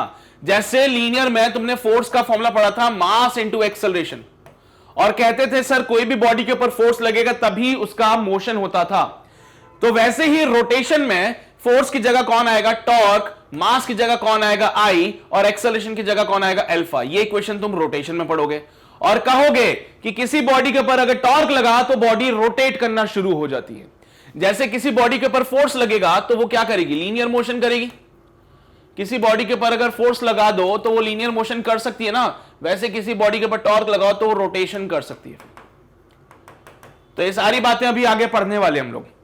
तो ये एक डिफरेंस क्लियर करके रखना कि जहां जहां पे लीनियर का ये टर्म्स आ रही थी वहां पे इसका ये क्या आएगा, चेंज करके लिख देना यहां पे, ठीक है।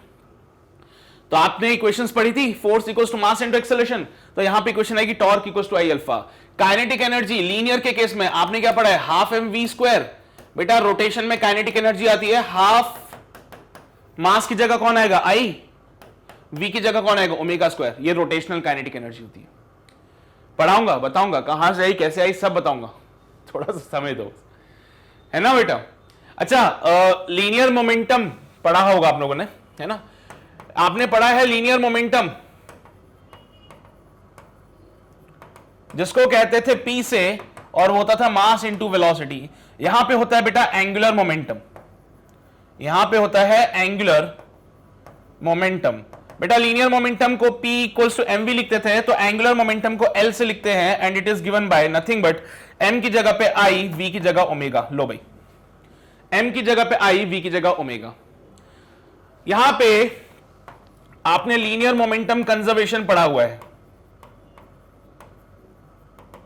आपने लीनियर मोमेंटम कंजर्वेशन पढ़ा है, तो यहां पे आप एंगुलर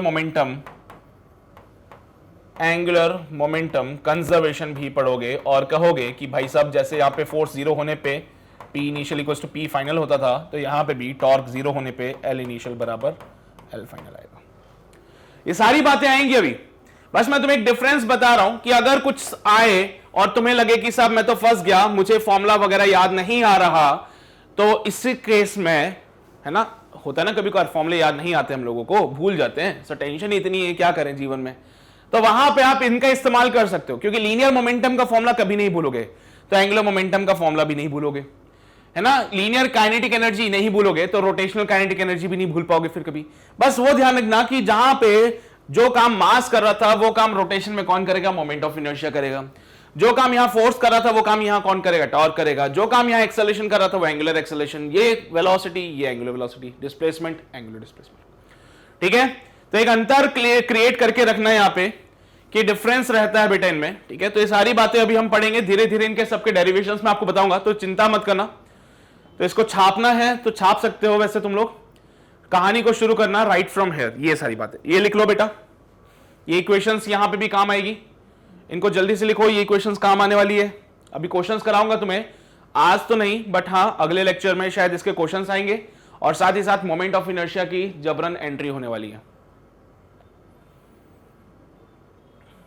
मोमेंट ऑफ इनर्शिया, ये बस मैं आपको आज थोड़ा सा हिंट दे रहा हूं मोमेंट ऑफ इनर्शिया का, बाकी मेन जो पिक्चर है मोमेंट ऑफ इनर्शिया की वो अगले लेक्चर में से आएगी। किया नोट, जल्दी से नोट करो, फिर शुरू करते हैं हम लोग।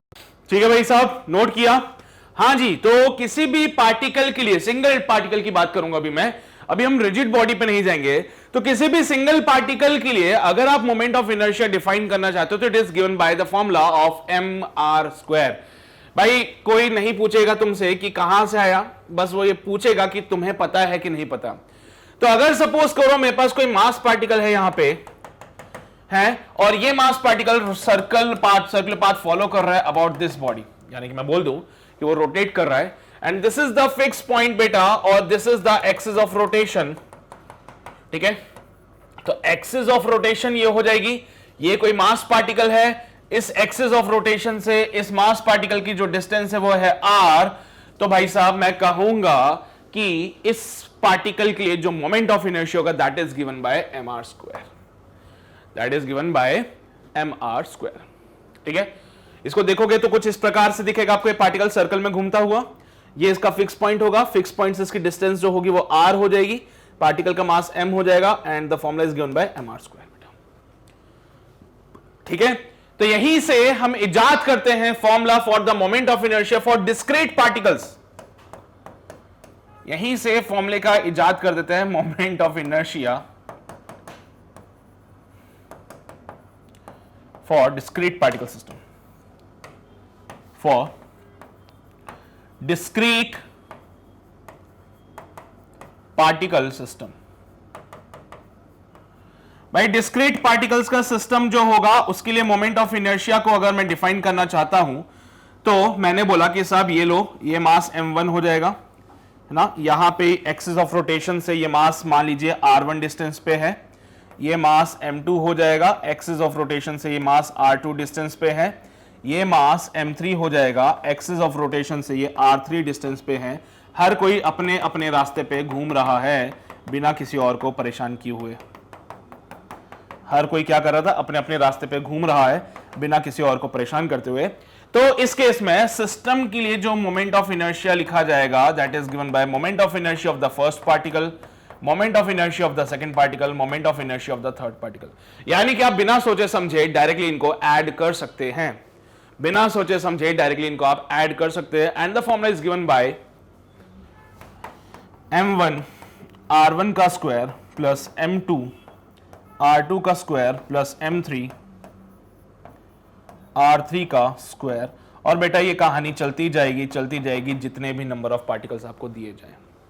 मान लीजिए अगर मेरे पास n नंबर ऑफ पार्टिकल्स है, अगर मेरे पास n नंबर ऑफ पार्टिकल्स हैं, तो उस केस में क्या होगा?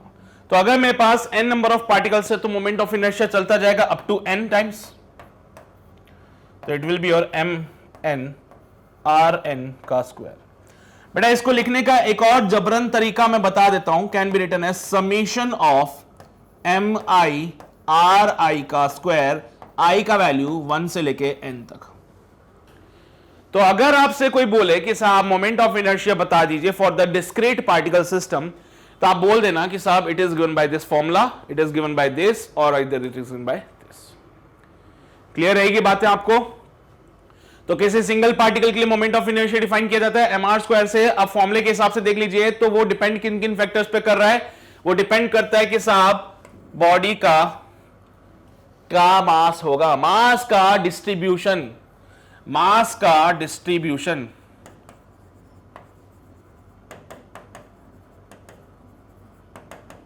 ठीक है, वो डिपेंड करता है मास के डिस्ट्रीब्यूशन पे, वो डिपेंड करता है एक्सिस ऑफ रोटेशन पे। डिपेंडेंसी भी लिख दूंगा साथ में यहीं पे कहीं।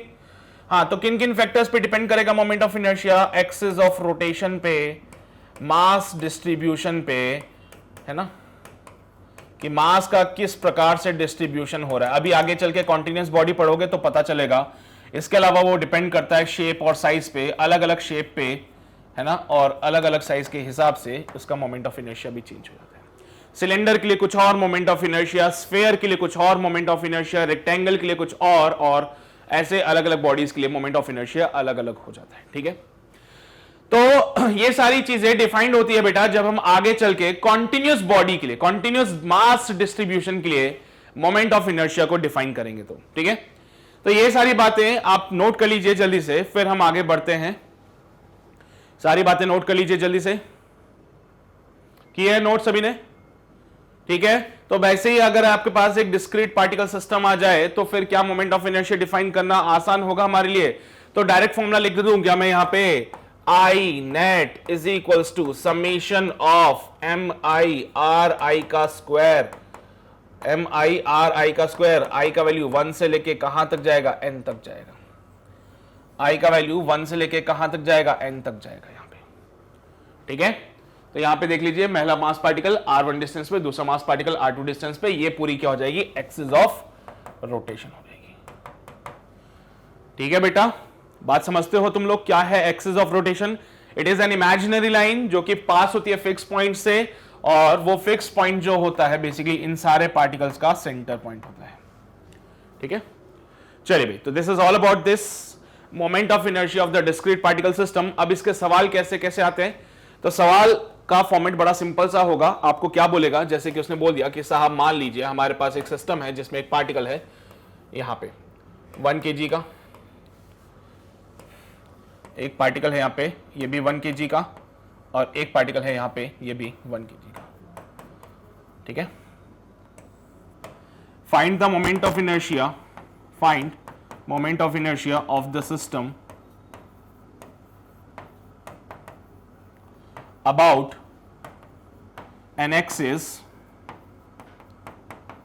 passing through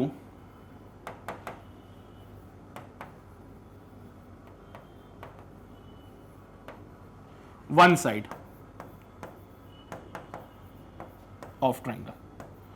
बेटा क्या बोला कि मोमेंट ऑफ इनर्शिया बताना है about of the system, about an axis जो कि किसी एक साइड से पास हो रही होगी। तो बेटा किसी एक साइड से मोमेंट ऑफ इनर्शिया पास हो रही है, और सॉरी एक्सिस ऑफ रोटेशन पास हो रही है, और मुझे सिस्टम का मोमेंट ऑफ इनर्शिया बताना है। तो बेटा मैंने बोला this is an equilateral triangle. अगर ये कोई इक्विलेटरल ट्रायंगल हो जाए, और अगर इसकी साइड यहां पे 2 मीटर और 2 मीटर हो जाए, तो चलिए बताइए what is the moment of inertia of the system? What is the moment of inertia of the system?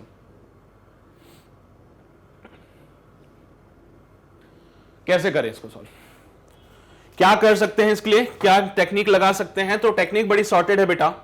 अगर वो बोलता है कि किसी एक एक्सिस से पास हो रही है, अगर वो बोलता है किसी एक एक्सिस से किसी एक साइड से पास हो रही है, तो मैंने बोला क्यों ना मैं ये वाली साइड ले लूं, तो this is the axis of rotation passing through one side, तो इसके अबाउट ये रोटेशन कर रहा होगा पूरा, है ना, ऐसे ऐसे रोटेशन आएगा बेटे इसका, अरे ऐसे तो होगा, ये बाहर की तरफ ऐसे ऐसे रोटेशन, ये है एक्सिस, ये है एक्सिस, रोटेशन ऐसा ऐसा होगा। ठीक है बेटा, मैं यहां पे नंबरिंग करता हूं, ये हमारा पहला पार्टिकल, ये हमारा दूसरा पार्टिकल और ये हमारा तीसरा particle.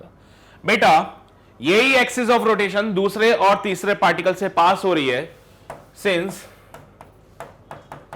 Axis of rotation passing through, since axis of rotation passing through 2 and 3, therefore R2 is equals to 0, R3 is equals to 0। बेटा R क्या था? Distance of the particle from the axis of rotation. साहब axis of rotation जब इन्हीं particle से pass हो रही है तो R2 और R3 तो 0 हो गए। रही बात R1 की, तो बेटा जो डिस्टेंस थे it is always perpendicular to the axis of rotation, तो जो भी डिस्टेंस आपके पास आएगी ये R1 it is always perpendicular to the axis of rotation. बेटा ध्यान रखना इस बात का, इससे पहले जितने भी केस देखे सब में यही चल रहा है, distance is perpendicular to the axis of rotation, distance is always perpendicular to the axis of rotation. देख लीजिए बेटा, तो आपको वही डिस्टेंस लेनी है जो एक्सिस ऑफ रोटेशन के परपेंडिकुलर है, ठीक है, तो आपको वही डिस्टेंस लेनी है जो एक्सिस ऑफ रोटेशन के परपेंडिकुलर है। तो ये वाली डिस्टेंस वो हो गई, since it is an equilateral triangle, तो ये हो जाएगा बेटा आई थिंक 30 डिग्री का, और ये भी हो जाएगा 30 डिग्री का। यहां पे this will B of 60 degree, this will B of 60 degree. समझते हो ना बात को, है ना। तो R1 निकालना कोई बड़ी बात हो जाएगी क्या? ये डिस्टेंस 2 मीटर है तो ये डिस्टेंस 1 मीटर की हो जाएगी। अब आपकी इच्छा श्रद्धा, आप कोई सा भी फॉर्मूला लगा लीजिए, चाहो तो आप ये वाला लगा लीजिए कि सर यहां पे sine 30 degree, sorry sine cos 30 degree base upon hypotenuse से भी कर सकते हो, tan 60 degree perpendicular upon base से भी कर सकते हो। तो मैं कोई सा भी फॉर्मूला लगा लूं, मेरी मर्जी, जैसे मैंने लगाया tan 60 degree is equals to perpendicular upon base, तो यहां से R1 का वैल्यू आएगा √3 मीटर। आ गया R1 का, तो यहां पे नेट मोमेंट ऑफ इनर्शिया की बात करूं तो it is given bye m1 R1 का स्क्वायर प्लस m2 R2 का स्क्वायर प्लस m3 R3 का स्क्वायर। अब क्योंकि बेटा तुम भी जानते हो R2 और R3 तो 0 हो गए, तो ये पार्ट हो जाएगा 0, ये पार्ट भी हो जाएगा 0, तो यहां पे जो नेट मोमेंट ऑफ इनर्शिया आएगा it is given bye m1 R1 का स्क्वायर। क्या बनेगा वो? m1 R1 का स्क्वायर, और मेरे बच्चे m1 कितना 1 kg, R1 कितना आया √3, तो यहां पे 1 इंटू √3 का स्क्वायर, तो it can be written as 3। अच्छा यूनिट क्या बनेगी इसकी? यूनिट देखो बेटा, मास केजी इंटू डिस्टेंस का स्क्वायर मीटर स्क्वायर। अरे मास केजी और आर यानी कि डिस्टेंस का स्क्वायर, तो kg metre square is the unit for this, तो इसका आंसर आ गया 3 kg metre per second square. Answer क्या आ गया इसका? 3 kg metre per second square. क्या ये बात समझते हो तुम लोग? क्या ये बात समझते हो? अगर मैं एक्सिस ऑफ रोटेशन चेंज कर दूं तो आंसर चेंज हो जाएगा? बिल्कुल चेंज हो जाएगा। आओ जरा प्रमाण देता हूं इसका तुम्हें। अगला सवाल फिर से सर वही 1 kg का पार्टिकल, जरा गौर फरमाना सभी लोग, यहां पे भी ये 1 kg का पार्टिकल और यहां पे भी ये 1 kg का पार्टिकल। पहले हमारा एक्सिस ऑफ रोटेशन किसी एक साइड से जा रहा था, अब वो साइड ये हो या फिर ये हो, आंसर सेम रहता है, ठीक है। पहले वाले केस में एक्सिस ऑफ रोटेशन बेटा कहां से पास हो रहा था? किसी एक साइड से पास हो रहा था। अब ये साइड ये भी हो सकती है, ये भी हो सकती है और ये भी हो सकती है, आंसर सेम रहता। लेकिन अगर अगर अगर अगर ये एक्सिस ऑफ रोटेशन साइड से पास ना होके सेंट्रॉइड से पास हो, फिर क्या करें? तो कहानी क्या कहती है कि साहब ये 2 मीटर, ये भी 2 मीटर और ये भी 2 मीटर, इक्विलेटरल ट्रायंगल है, find the moment of inertia, find I if axis of rotation passes through centroid, passes through centroid। C का है, ये रहा C। तो एक्सिस ऑफ रोटेशन अगर C से पास हो रही है, then find the moment of inertia. क्या करोगे अब इसमें? क्या मोमेंट ऑफ इनर्शिया चेंज हो जाएगा? ऑफ कोर्स होगा, क्योंकि एक्सिस इस बार बदल जाएगी। इस बार एक्सिस कुछ इस प्रकार से आएगी बेटा, ऐसी, समझ लो बेटा, थोड़ा 3D इफेक्ट देने की कोशिश की है, यानी कि वो ऐसे बाहर से अंदर की तरफ जाएगी, ऐसे एक्सिस एक्सिस जो मैं बनाऊंगा इस बार वो कुछ ऐसी होगी कि वो बाहर से अंदर की तरफ जाती हुई बनेगी, ये वाली, ये ऐसे, ये लाइन ये दिख रही है बाहर से अंदर जाती हुई, इमेजिनरी लाइन है, बाहर से अंदर की तरफ जाती हुई लाइन है, ये इमेजिनरी लाइन, ये वाला एक्सिस है। तो now you have to find the moment of inertia. तो साहब अगर ये एक्सिस इधर है बाहर की तरफ आता हो, बेटा जो भी चीज बाहर की तरफ आती है उसको डॉट से बना दिया, तो क्या ये डिस्टेंस उसके परपेंडिकुलर होगा? बिल्कुल होगा। सोच के देखो, ये रहा एक्सिस बेटा बाहर की तरफ आता हुआ, मैं कलर चेंज कर लेता हूं ताकि तुम्हें वो दिखाई दे सके। तो ये दिख रहा है तुम्हें, ये दिख रहा है, तो ये रही एक्सिस जो बाहर की तरफ आ रही है मेरे बच्चे। तो क्या ये डिस्टेंस इसके परपेंडिकुलर है? हाँ सर। क्या ये डिस्टेंस भी इस एक्सिस के परपेंडिकुलर होगी? और क्या ये डिस्टेंस भी एक्सिस के परपेंडिकुलर होगी? ऑफ कोर्स होगी। तो मैंने बोल दिया कि यार ये वाली डिस्टेंस, ये वाली डिस्टेंस, सारी की सारी डिस्टेंस जो है, पहली बात तो बराबर है और दूसरी बात एक्सिस के परपेंडिकुलर है। तो ये 30 डिग्री की कहानी बनती है बेटा, तुम्हें भी पता है, and this whole part comes out be 1 metre.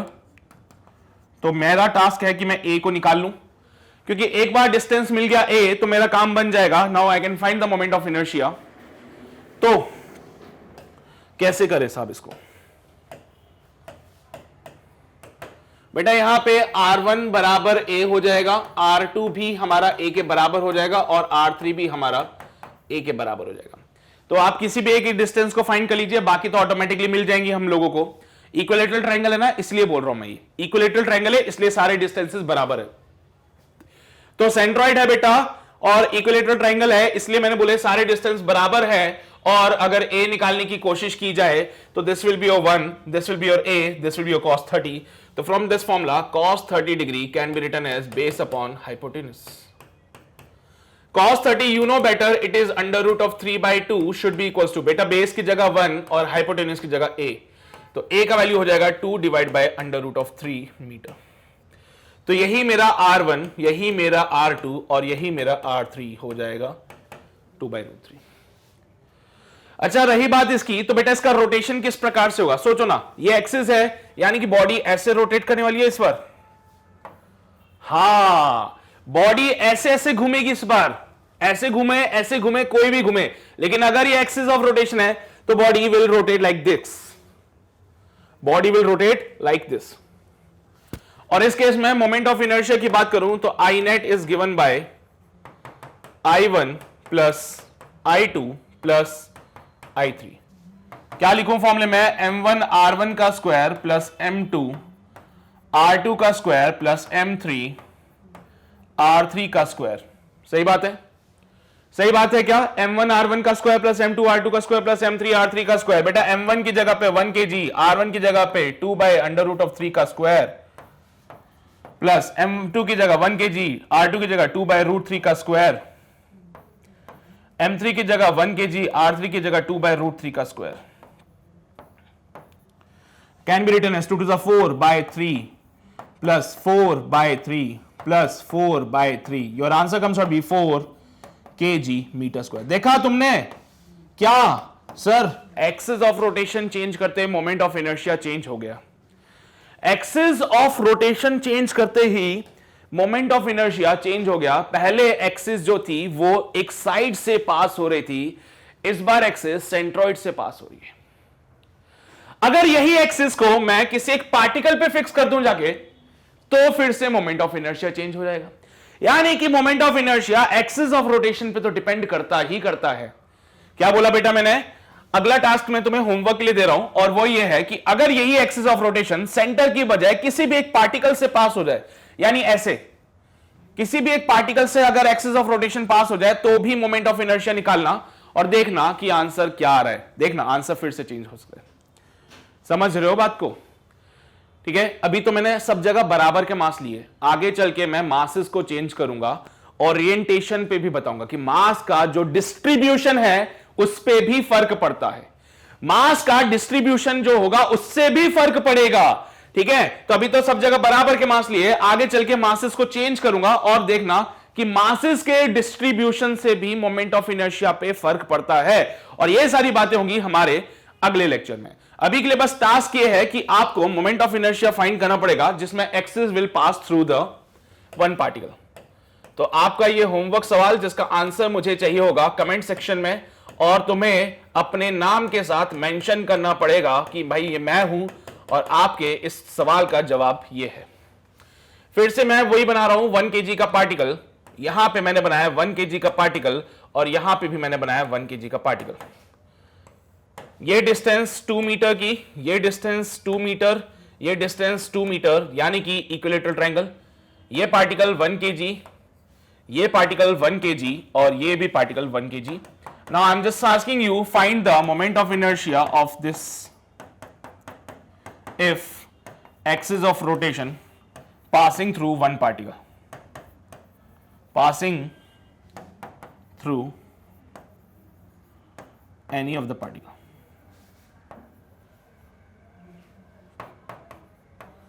भाई इनमें से किसी भी पार्टिकल से अगर एक्सिस ऑफ रोटेशन पास हो रही है, कोई सा भी पार्टिकल ले लो, ये वाला, ये वाला, ये वाला, किसी से भी अगर एक्सिस ऑफ रोटेशन पास हो रही है तो you have to find the moment of inertia for this. कैसे पास होगी एक्सिस ऑफ रोटेशन? सर पहले सेंट्रोइड से हो रही थी, आज वो सेंट्रोइड से होके यहां से ऐसे पास हो सकती है। हो सकता है यहां से ऐसे पास हो रही हो सकता है यहां से पास हो रही हो। तो आपको कमेंट सेक्शन में इसका आंसर मुझे देना पड़ेगा अपने नाम के साथ, ताकि मुझे पता चले कि कौन कौन यहां पे असल में पढ़ रहा है। ठीक है, तो आज के लेक्चर के लिए बस इतनी ही बातें। अगले लेक्चर में होगा धमाका, क्योंकि वहां पे मैं मोमेंट ऑफ इनर्शिया को नेक्स्ट लेवल पे लेके जाऊंगा। कुछ कॉम्प्लेक्स सिस्टम्स लेके आऊंगा, कुछ कॉम्प्लेक्स प्रॉब्लम्स लेके आऊंगा, साथ ही साथ कॉन्टिन्यूअस मास डिस्ट्रीब्यूशन के लिए मोमेंट ऑफ इनर्शिया को कैसे फाइंड करते हैं वो भी डिस्कस करेंगे। ठीक है, तो बेटा आज जो मैंने आपको पढ़ाया उम्मीद करता हूं वो आपको सारी बातें समझ आई हो। फिर भी अगर तुम्हें लगे कोई समस्या है, परेशानी है किसी भी पार्ट में, तो वीडियो को दोबारा जरूर देखिएगा। और जब वीडियो को दोबारा देखोगे तो उसके लिए कहीं तो जाओगे, कहां? यूट्यूब पे नहीं, वेबसाइट पे आ जाओ www.magnetbrains.com और सीधा जाना IIT JEE में, तो वहां मेरे लेक्चर्स आपको मिल जाएंगे। बेटा मैं वेबसाइट पे इसलिए बोल रहा हूं क्योंकि यहां पे हमने ऑलरेडी सारे लेक्चर, सारे DPP, सारे वीडियो सॉल्यूशन, हर एक चीज को प्रॉपरली सीक्वेंस में अरेंज करके रख दिया, सो दैट आपको कभी कोई वीडियो ढूंढनी नहीं ना पड़े। आप सीधा उस चैप्टर पे जाइए, उस लेक्चर पे जाइए और अपने डाउट्स को क्लियर कीजिए। ठीक है, सेकेंडली मैं आपको वेबसाइट पे आने के लिए इसलिए बोलता हूं क्योंकि आपका बहुत टाइम बचने वाला है। बहुत से एडिशनल फीचर्स, एड ऑन्स आपको यहां पे मिल जाएंगे और ये सारी चीजें आपके लिए बिल्कुल फ्री रहेगी बेटा। तो कभी ऐसा नहीं होगा कि 2 या 3 लेक्चर्स देखने के बाद आपसे कोई सब्सक्रिप्शन की डिमांड करे या आपसे कोई बोल दे कि भाई मेरे नाम का कूपन कोड लगा लो तो उससे डिस्काउंट मिल जाएगा। तो भाई हमारे ऐसे कुछ नहीं है, because we always provide the free education. ठीक है, तो एक बार इसको जरूर देख लीजिएगा। बाकी अपार्ट फ्रॉम दिस अपने दोस्तों को रिकमेंड कर सकते हो, उनको बोल सकते हो कि भाई अगर तुम भी किसी भी कॉम्पिटिटिव एग्जाम की प्रिपरेशन करते हो तो magnet brains is the perfect solution, आके ज्वाइन कर लीजिए। इसके अलावा अगर तुम्हें कोई बुक या फिर ई बुक की रिक्वायरमेंट हो तो आप डिस्क्रिप्शन में जाके देख सकते हो, चीजें वहां पे अवेलेबल है। ठीक है, तो हर एक चीज यहां पे आपको प्रोवाइडेड हो रही है बेटा, तो एक बार विजिट करके जरूर देख लेना, वेबसाइट को भी डिस्क्रिप्शन में भी जाके देख लेना, आपके डाउट्स वाला हर एक चीज वहां पे अवेलेबल है। ठीक है, चलिए भाई, तो चैनल को सब्सक्राइब कर लिया होगा, वो जो लाल बटन है वो दबा लिया होगा, नहीं दबाए तो अभी के अभी दबा दो, उसके बगल का घंटा बजा दो, सो दैट कोई नोटिफिकेशन मिस ना हो सके। और सेशन अगर पसंद आए तो लाइक जरूर कर देना। ठीक है, चलिए भाई, तो मिलते हैं आपसे अगले सेशन में, तब तक अपना ध्यान रखिए, पढ़ाई करते रहिए, ऑल द वेरी बेस्ट।